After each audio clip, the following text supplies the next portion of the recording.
Здрасти хора, аз съм Дракула БГ и това е едно ново видео, в което ние ще анбокснем тези мои ролери.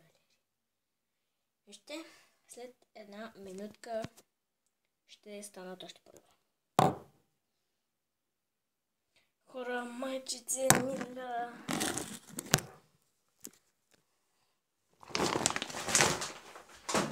Сега ще преминем към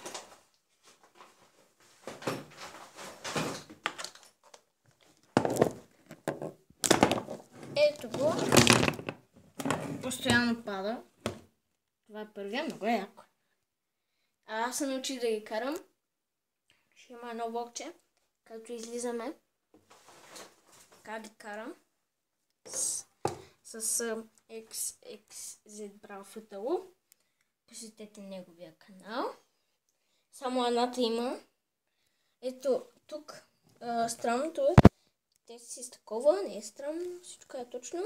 И има допълнителен детайл, светят. Но не знам защо не иска да светят сега. Сега ще отидем малко на по-тъмно. Ето тук.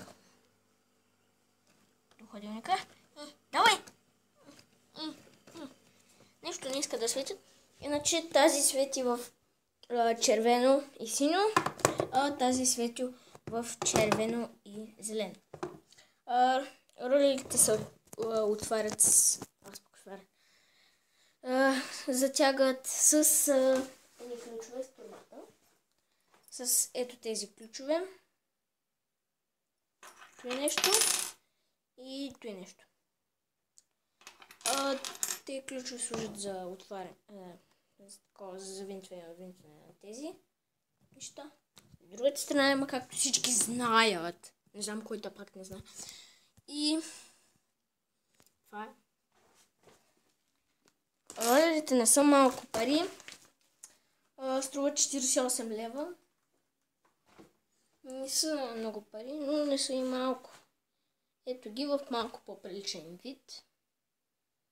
Ето и тук са шибани реклами. Не става мое видео, ако няма простотия. Ето, вече това е всичко. Абонирайте се, харесайте клипа и чао! И пак повтарям. Посетете канала на Z BrawlFTL. Аз не го намирам, не знам, пише го, не го намирам нещо. Извинявай, Риване, ако гледаш това видео. И чао, абонирайте се, харесайте клипа и чао!